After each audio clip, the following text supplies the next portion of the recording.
Morning student. आज हम class 8 में हिंदी सब्जेक्ट में पोइम नंबर 4 उठो धरा के अमर सपूतों के बारे में समझेंगे। इस कविता के कवि का नाम है द्वारिका प्रसाद माहेश्वरी।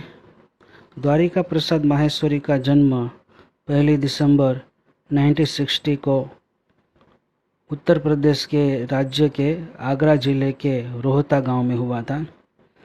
29 अगस्त 1998 में उनकी मृत्यु हुई। उनके 6 काव्य संग्रह और 2 खंड काव्य, 26 बाल साहित्य, 3 कहानी संग्रह तथा अन्य साहित्य भी प्रकाशित है। इतना ऊंचा उठो, उठो धरा के अमर सपूतो, कौन सिखाता है चिड़ियों को, चंदा मामा आ पुनः नया निर्माण करो, माँ यह वसंत ऋतु हम सब सुमन एक उपवन के उनकी प्रसिद्ध कृतियां है।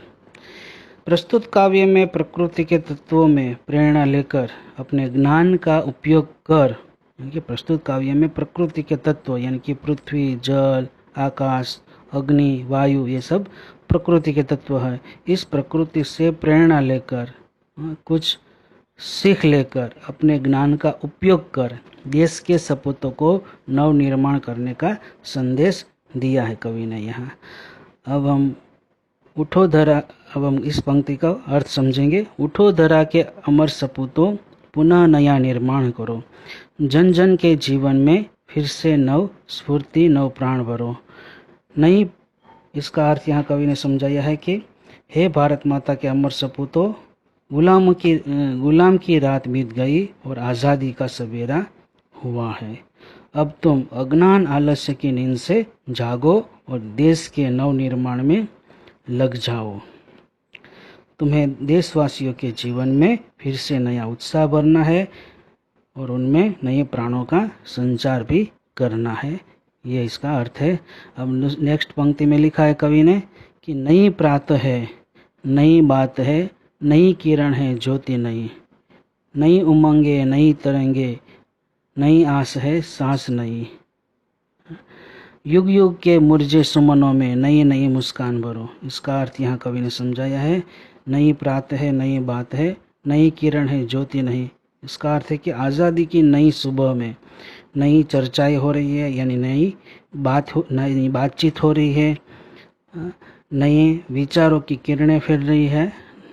नई किरण है ज्योति नहीं, यानी कि नए विचारों की किरणें फैल रही है। ज्योति नहीं, यानी कि सब अपने जीवन में नए प्रकाश का अनुभव कर रहे हैं। नई उमंगे, नई तरंगे, इसका अर्थ है कि लोगों के मन में नई उमंगे और हौसले की नई लहरें हैं। नई आस है, नई सांस है, नई आस है सांस नहीं। उसका अर्थ है कि सबके मन में नई आशाएं हैं।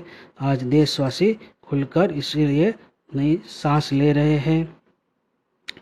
युग युग के मुरझे सुमनों में नई नई मुस्कान भरो। इसका अर्थ है कि हे देश के सपूतों, तुम्हें युग युग के मुरझाए हुए फूलों को नई मुस्कान देनी है, उन्हें फिर से खिलाना है। ठीक है। उठो धरा के अमर सपूतों, पुनः नया निर्माण करो।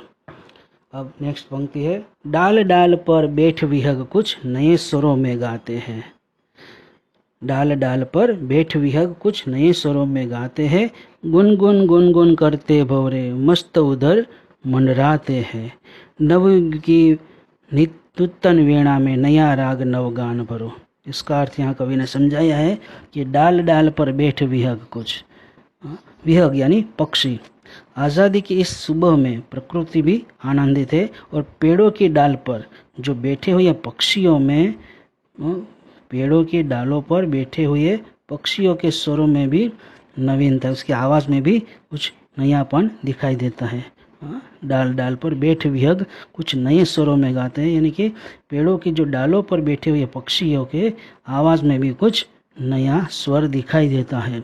गुन गुन गुन गुन करते भंवरे मस्त उधर मंडराते हैं। उसका अर्थ है कि वे जैसे खुशियों का कोई गीत गा रहा है और बागों में जो भंवरे हैं गुंजार करते हुए मस्ती से मंडरा रहे हैं। बगीचे में गुनगुन गुनगुन करते भंवरे मस्त उधर मंडराते, उसका अर्थ है कि बागों में, बगीचों में जो भंवरे जो गुंजार करते हैं उसका भी नए स्वरों में वो गाते हैं और वो भी मस्ती से मंडरा रहे हैं। नवयुग की नूतन वीणा में नया राग नवगान भरो। इसका अर्थ है कि इस नए युग की वीणा में तुम्हें नए राग और नए गाने भरने हैं। उठो धरा के अमर सपूतो पुनः नया निर्माण करो। आगे की पंक्ति में लिखा है कि कली कली खिल रही इधर, वह फूल फूल मुस्काया है। इसका अर्थ है कि इधर उद्यान में यानी कि बाग में कलियां खिल रही है और प्रत्येक फूल मुस्कुरा रहे हैं। ठीक है स्टूडेंट्स, अगला पेज हम अगले दिन समझेंगे।